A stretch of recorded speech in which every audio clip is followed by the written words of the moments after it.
Cette vidéo est consacrée à la configuration spatiale, à la polarité et à la solubilité dans l'eau.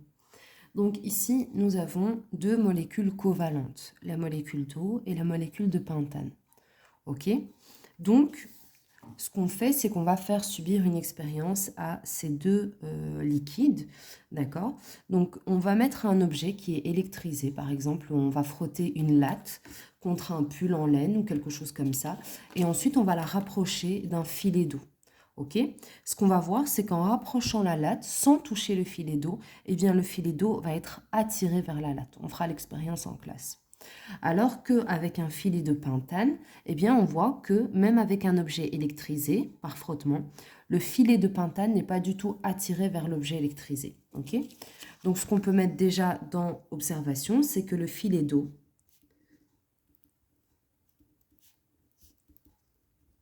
est dévié par l'objet électrisé.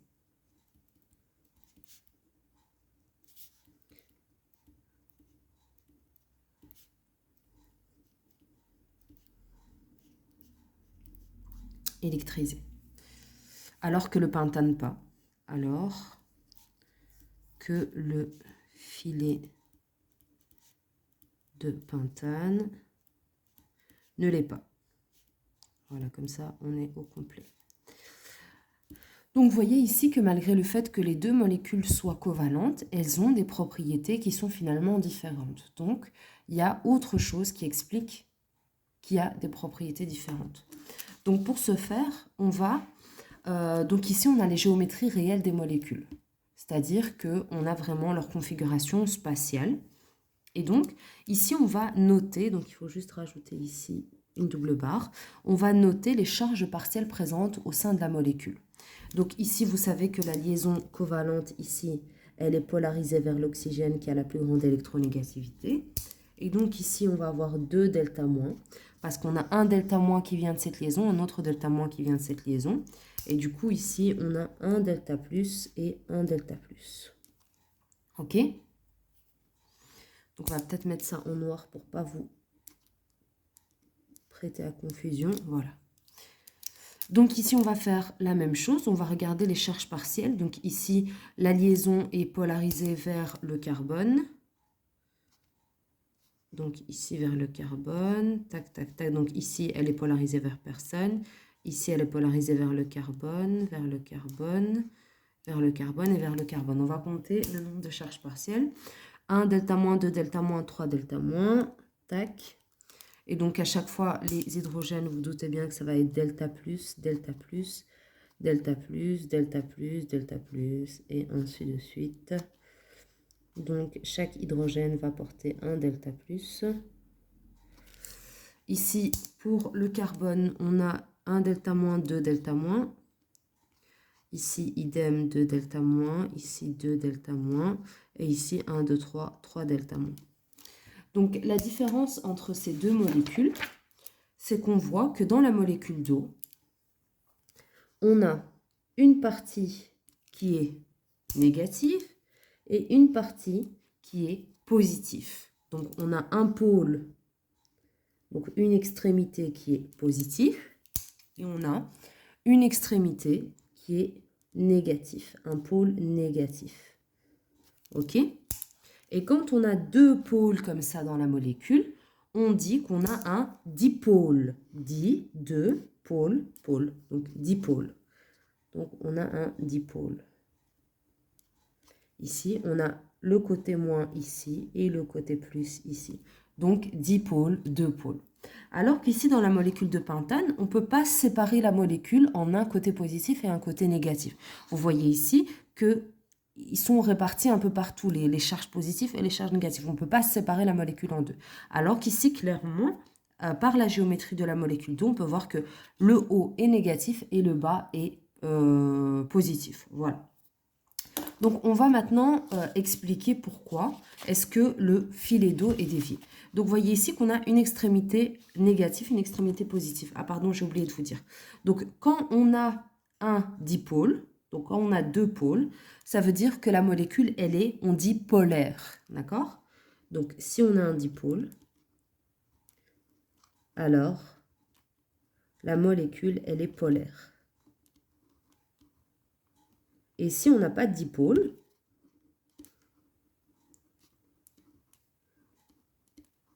alors la molécule, elle est apolaire. Alpha privatif grec qui veut dire la négation. Apolaire, qui n'est pas polaire. Molécule apolaire. Et donc, qu'est-ce qui va se passer en fait lorsque vous allez mettre une molécule d'eau à proximité d'un objet électrisé, en tout cas un filet d'eau? Ce qui va se passer, c'est que les molécules d'eau, elles ont un pôle plus et un pôle moins, d'accord, qui sont bien distincts l'un de l'autre. Voilà, qui sont bien distincts l'un de l'autre et qui les attirent vers l'objet électrisé. Donc l'objet électrisé, il est chargé négativement et donc le côté positif va être attiré par l'objet électrisé. Alors que les molécules de pentane, elles n'ont pas un côté négatif et un côté positif, donc elles ne peuvent pas s'organiser de manière à être attirées par l'objet électrisé. Donc c'est ce que j'ai représenté ici. Donc j'aurais pu colorier tous les atomes d'oxygène en rouge et tous les atomes d'hydrogène en vert, mais voilà. Donc ce qui se passe ici, voilà, ici vous avez l'objet électrisé. Ici c'est un bâton d'ébonite. Nous, on utilisera simplement une latte en plastique. Et donc, vous voyez, l'objet électrisé ici, il est négatif. Et donc, vous voyez, il va attirer tous les hydrogènes de son côté. Et comme les hydrogènes vont être attirés par l'objet électrisé, ce qui va se passer, c'est qu'en fait, ils vont attirer avec eux toute la molécule d'eau.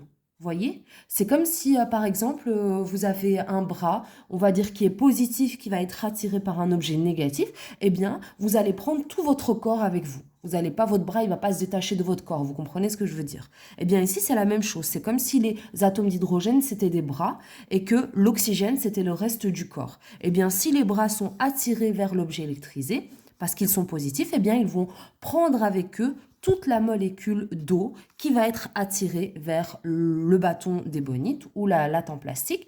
Et à un moment, il ne va plus y avoir cette influence de l'objet électrisé puisque la latte, elle est uniquement à cet endroit-là. Et comme il ne va plus y avoir influence, eh bien, tout va redevenir à la normale, c'est-à-dire que les molécules d'eau vont retrouver leur répartition aléatoire, hein, c'est-à-dire qu'elles vont se répartir à peu près n'importe comment, sans orientation particulière. D'accord? Donc c'est pour ça que l'objet d'eau, le filet d'eau, pardon, est attiré par l'objet électrisé qui est ici. Okay? Et d'ailleurs, on revoit ici ce qui se passe. Donc, une molécule qui contient des liaisons covalentes polarisées, elle est polaire si le pôle négatif et le pôle positif sont distincts, ce qui est le cas de la molécule d'eau, elle est polaire. Et si on n'a pas un côté plus et un côté moins, la molécule, elle est apolaire. Alors, pour pouvoir rendre compte des propriétés d'une molécule, on l'a vu, le type de liaison ne suffit pas. Et il faut connaître la géométrie de la molécule, la géométrie. Et donc, pour ça, la géométrie, c'est quoi? C'est la configuration spatiale de la molécule, donc la disposition dans l'espace des atomes dans la molécule. Et donc, pour ça, pour pouvoir prédire la configuration spatiale, la géométrie d'une molécule, on utilise la théorie de Gillespie. D'accord? Qui dit que la configuration la plus stable, ça va être celle où les électrons sont le plus loin possible les uns des autres, en gros. D'accord? Et donc, on va voir ensemble. Donc, vous avez ici toute la fiche outils, d'accord? Mais moi, je vais vous le faire directement en live avec des exemples.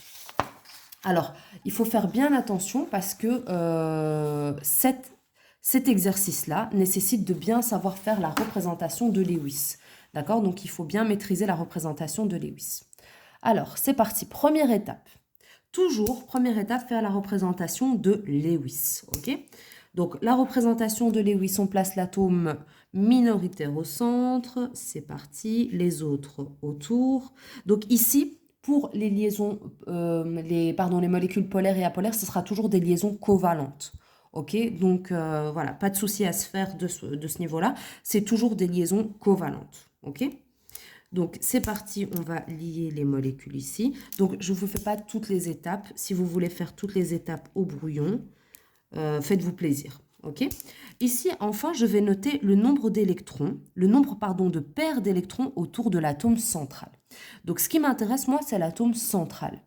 Donc ici j'ai une paire liante, une deuxième paire liante. Donc, je vais écrire 2 paires liantes. Alors, 2 paires liantes, quel est le moyen de les arranger dans l'espace de manière à ce qu'elles soient le plus éloignées les unes des autres? Eh bien, c'est tout simplement à l'opposé les unes des autres, donc à 180 degrés. OK? Donc ici, je vais représenter l'atome central et les paires liantes autour de lui. Donc voilà. Donc ici, j'ai... je vais noter juste ça au crayon. Donc ici, j'ai un angle de 180 degrés. Alors ensuite, après avoir disposé les paires liantes pour qu'elles soient le plus éloignées les unes des autres, eh bien, je vais disposer les autres atomes autour de l'atome central. Donc c'est parti, mon atome central, mes paires liantes et ensuite les autres atomes. Et donc enfin, je vais obtenir la configuration spatiale. Donc ici, pour obtenir la configuration spatiale, ici vous allez voir qu'il n'y a pas de différence entre cette étape et cette étape-là, mais vous allez voir qu'après on va avoir des différences. Mais pour l'instant, on va juste recopier ici. Ok ?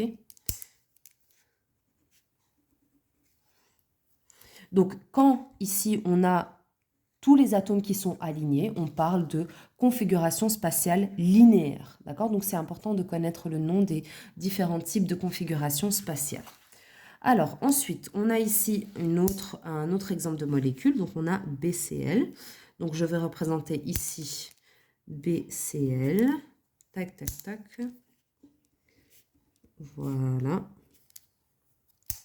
Donc je représente ma configuration de Lewis. Voilà.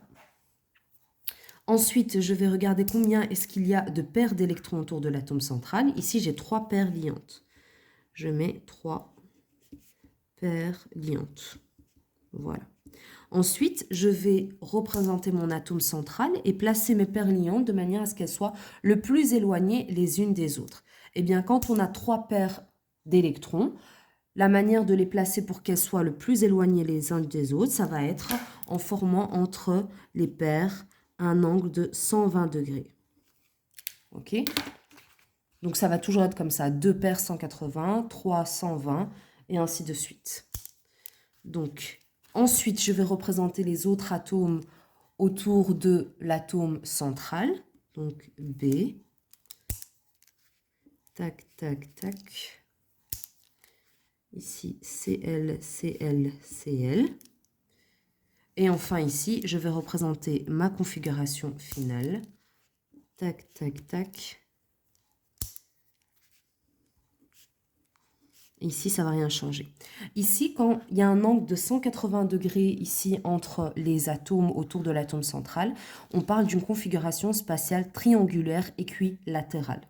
D'accord? Et ici, tous les atomes sont dans le même plan, bien sûr. Donc, triangulaire équilatérale. Donc, voilà. Alors, passons au suivant. Maintenant, CH4. Donc, je fais ma représentation de Lewis avec mes hydrogènes. Donc, je regarde l'atome central. J'ai 4 paires d'électrons autour de l'atome central. Je note 4 paires liantes. Donc, 4 paires d'électrons, hein, je parle. Donc, ici, je mets mon atome central. Et quand j'ai 4 paires d'électrons, eh bien, en fait, faites attention parce que là, ça commence un peu à se complexifier. Eh bien, je les place avec un angle de 109 degrés entre chaque paire liante. Attention, ici, on est en 3D, d'accord? On n'est plus en 2D, on est en 3D. Donc, comment est-ce qu'on représente ça? Donc, on représente ça comme ça. D'accord? Donc, ici, vous voyez, soit il sort ça, soit il rentre. Mais je vous montrerai en 3D en classe, ne vous inquiétez pas. Mais voilà. Et donc, ici, ça forme un espèce de tétraèdre, ici. Tac. Tac. Tac, tac. Donc c'est un espèce de tétraèdre. C'est un tétraèdre, c'est même pas un espèce de tétraèdre. Et donc ici, on a un angle de 109 degrés. Donc voilà, c'est juste, vous devez juste apprendre à représenter. Donc c'est comme équilatéral, donc 1, 2, 3. Et puis on rajoute un trait qui va qui est un petit peu vers la droite. D'accord? Au milieu, ce trait-là, il va un peu vers la droite. Donc, je mets mon atome central et je place les autres atomes autour. Tac, tac, tac, tac. Ok, je place mes autres atomes. Et donc, ma représentation finale, ma configuration spatiale finale, ça va être exactement la même. Donc, tac, tac, tac, tac. C'est pas grave, j'ai représenté dans une autre couleur, mais ça change rien.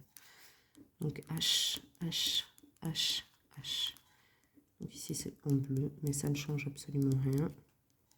Et donc, ici, quand on a un tétraèdre, eh bien, on appelle cette configuration spatiale tétraédrique. D'accord?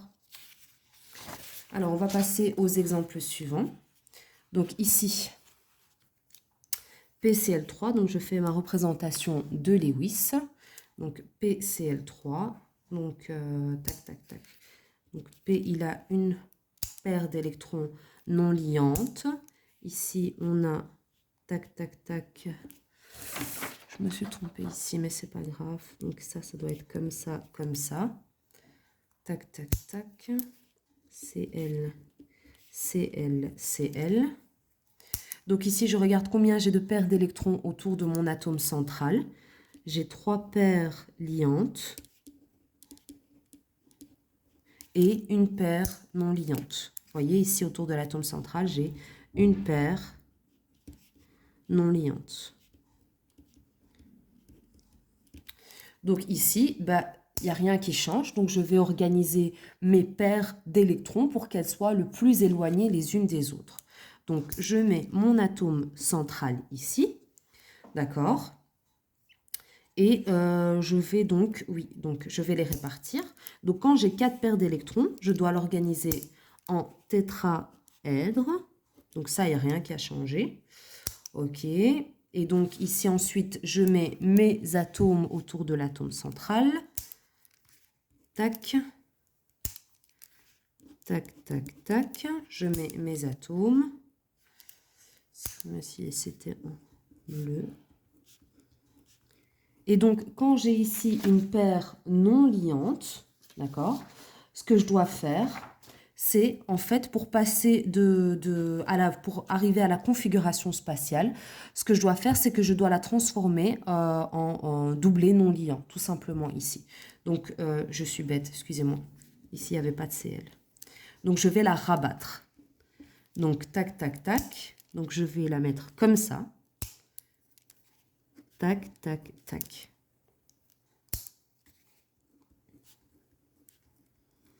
Et donc ici, j'ai obtenu une configuration pyramidale à base triangulaire. Parce qu'ici, en fait, j'ai une pyramide à base triangulaire. Encore une fois, quand je vous montrerai la configuration en classe, en 3D, vous allez mieux visualiser. Ok ?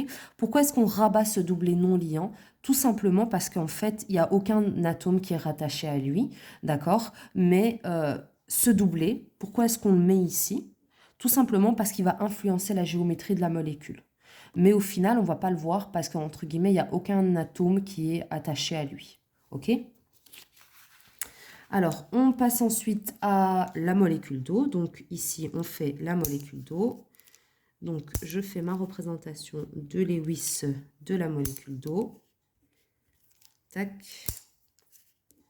Je compte combien j'ai de paires liantes et non liantes autour de l'atome central. Ici, j'ai 2 paires liantes. Et 2 paires non liantes.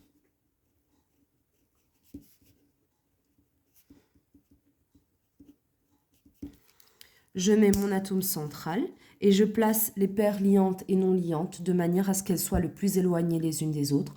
Encore une fois, quand j'ai 4 quand j'ai 4 paires d'électrons, je les place de manière à ce qu'elles soient le plus éloignées les unes des autres, c'est-à-dire avec un angle entre les paires de 109 degrés.